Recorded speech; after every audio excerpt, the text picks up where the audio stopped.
They are watching you closely. Welcome to part 9 of the Sarva Ratna Sundaram series. Mitraaya namaha.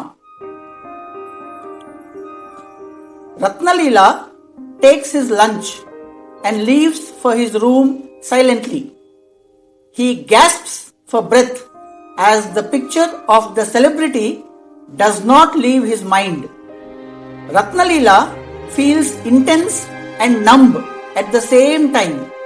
He also feels frustration boiling in him. Why can he not get any answers, and why do the questions keep grabbing him in their web? Ratnalila reached his room number 343. He rushed to the washroom and splashed a handful of water onto his face. He then came back to his room and collapsed onto his bed. "Breathe, Ratna, just breathe," he told himself. After around 20 minutes, Ratnalila was lying in his bed, returning to his senses. He felt slightly better and he got up to finish his lunch. Ratnalila tried hard to think of whom to talk with to know more about his family.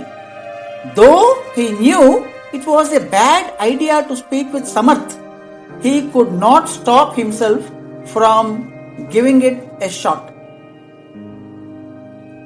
With a lot of courage, Ratnalila called Samarth.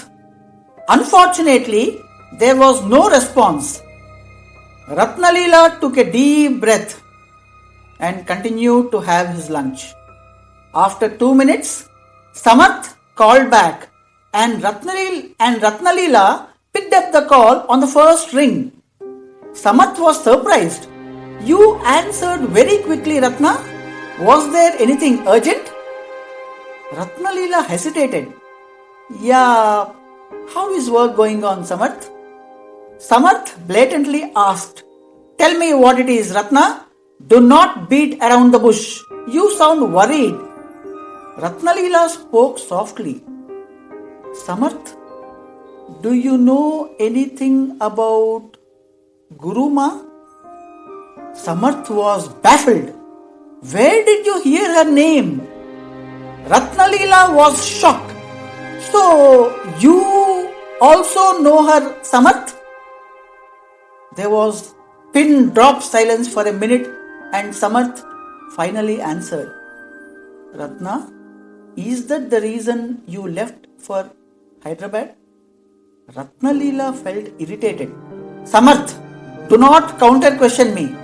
How could you not tell me about her if you knew it from all these years?" Samarth raised his voice. "Enough, Ratna. I have told you before and I am telling you now. Kindly do not drag me into your family matters. I know I stay in a joint family with my parents and yours. However, I am bound to maintain my integrity and my words. For this simple reason, I have told you many times before not to ask me anything about your family. It does not matter what I know or not. What matters is that I am a man of my word and I will not break my promise to your parents." Ratnalila was fuming in rage. Samarth was his one-point hope who knew his family very, very closely. How could he deceive him like this?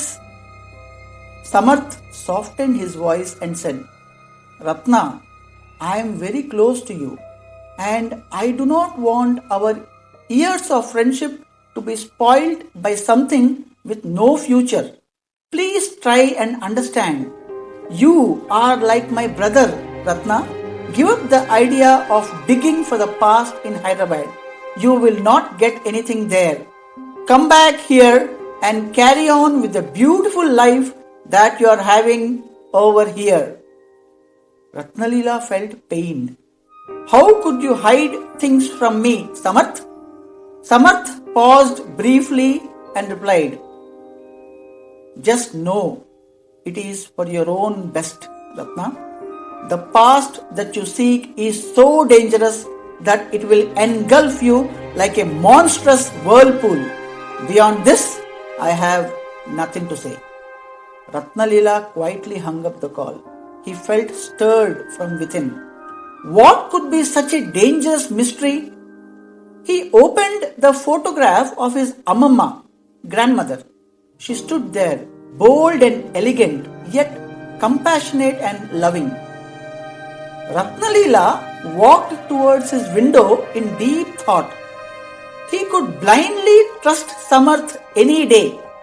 And if Samarth told him that all this had no future, then there was indeed no point in pursuing his quest at all. Ratnalila spoke to himself. Maybe all this had to come to an end. I will stay in Hyderabad this week as planned and then return to Delhi and resume my life. Maybe Samarth is right.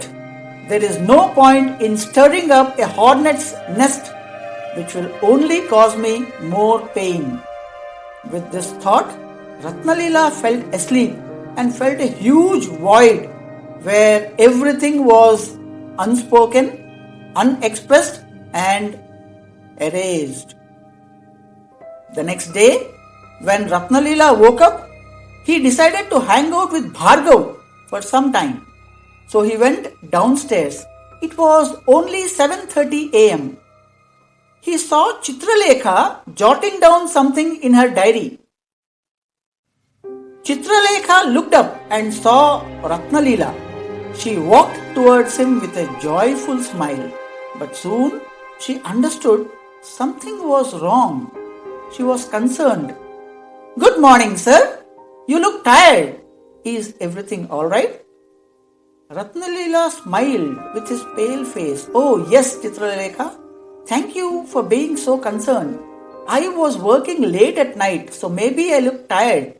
But I am doing perfectly fine. Chitralekha felt relieved. Oh, sure, sir. Would you like to have your breakfast? Ratnalila glanced sideways and asked, Chitralekha, what time does my favorite shop open? Chitralekha lit up. Sir, it opens at 9 a.m. Ratnalila nodded. Okay, then I will have my breakfast now. I can go back to the shop after that. Chitralekha checked the restaurant and replied, Sure, sir. The breakfast is ready. Enjoy yourself. And we also have a special masala chai today on the menu. You could try that to feel energized, sir. Ratnalila felt nice talking to her. Thank you, Chitralekha. I must say that you truly deserve to be the customer relationship manager. Chitralekha was pleasantly surprised and said, Your appreciation means a lot to me, sir. Thank you. Saying so, Ratnalila left for the restaurant. He finished his breakfast while reading the newspaper. He even drank the masala chai that Chitralekha had recommended. Once he finished his breakfast, he got some critical office calls. He attended to them. It was already 9:45 a.m. when he left the restaurant. Ratnalila was happy that his favorite shop was open. He reached the shop to see there were customers already. Bhargav saw Ratnalila and immediately walked towards him. He shook his hands warmly and said, Good morning, Ratnalila, sir. Fantastic to meet you again. Please come in. Ratnalila felt very comfortable and happy to be around Bhargav. He smiled and went into the shop. Bhargav said slowly, Let me attend to these customers, sir. Then I will get back to you. Ratnalila smiled and walked around the shop looking at the jewels and gemstones. That is when he overheard Bhargav and the customers talking. Bhargav asked, "So, for how long have you been studying about the gemstones, sir?" The gentleman laughed, and one person called Anantarama spoke. "Oh, Bhargava, look at us. I am 85 years old and my dear friend here, Mani, is just 3 years short of hitting a century. We have been keen on gemstones since our college days in our 20s. Now you do the maths for yourself. And to clarify your other doubt, the ruby that you are talking about is a different one." Bhargav spoke respectfully. "Oh, then was it not one of the most expensive rubies sold in that auction?"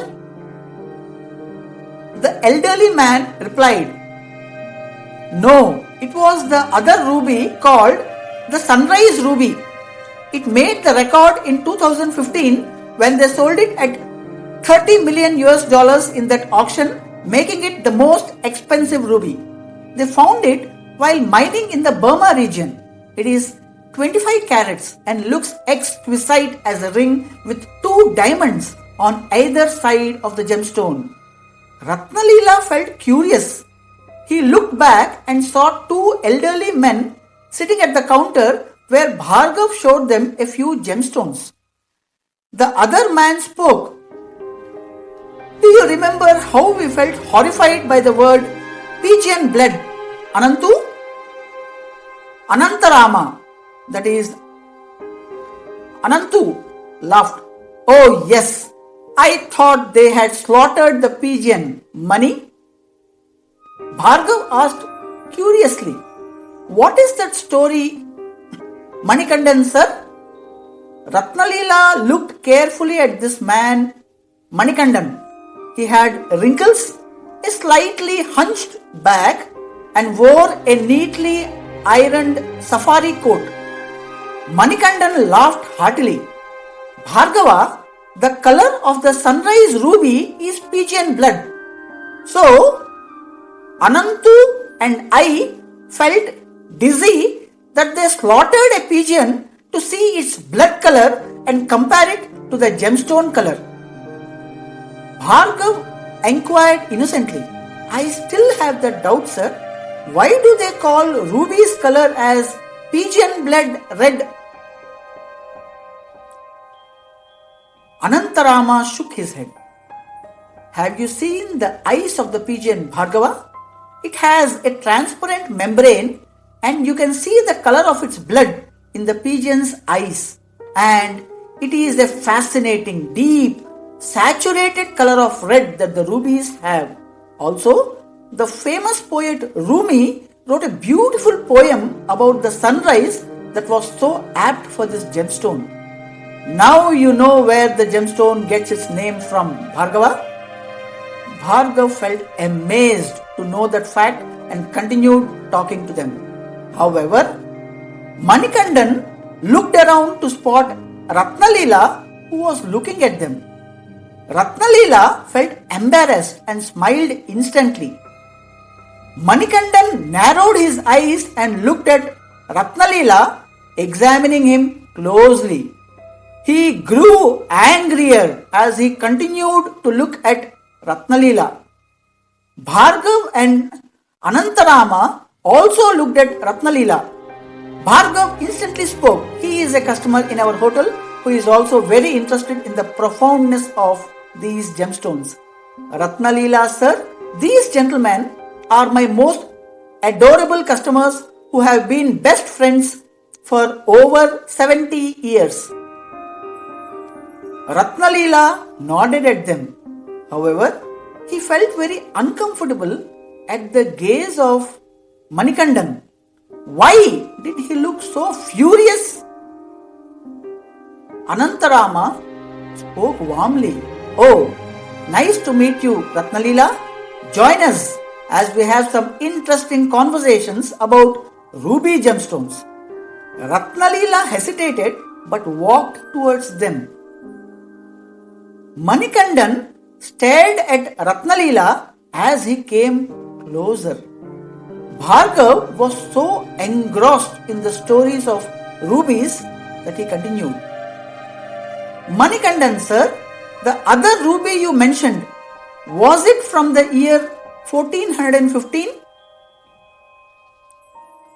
Manikandan took his gaze off Ratnalila, took a deep breath to calm down and spoke. Yes, Bhargava, there are enough stories of how the kingdoms fought their blood to possess the fortunes of each other. One such story I have heard of was from the 14th century. They say they mined this ruby in the Balas ruby mines of Badakhshan. It was a huge ruby that Muhammad Abu Said of Granada possessed. But he was brutally attacked by Don Pedro the Cruel. After defeating Abu Said, Don Pedro took away this ruby gemstone. However, soon after this instance, King Henry, the brother of Don Pedro, waged a war against him. Pedro fled to seek the help of King Edward of Woodstock. King Edward, also called the Black Prince because of the cruelty with which he fought the battles, agreed to help Pedro. They say that King Henry was poorly defeated and the huge gemstone came under the possession of King Edward. Bhargav exclaimed, "Oh, is that why they call it the Black Princess Ruby?" Manikandan smiled. Yes, Bhargav, since then, this gemstone has become a part of the crown's jewel for generations. And even today, you can find it in the imperial state crown. Anantarama added, you know what's more ironic?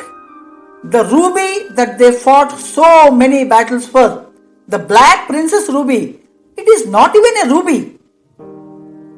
Bhargav's eyes popped out. What does that mean, sir? Manikandan cleared his throat. It was a spinel, Bhargava.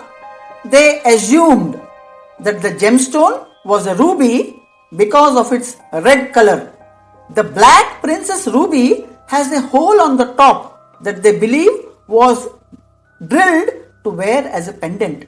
However, they fixed a small ruby to fill that gap later. You can see it clearly in the imperial state crown. Ratnalila was drawn into the story and asked, what is the difference between ruby and spinel, sir? Manikandan frowned and looked away from Ratnalila.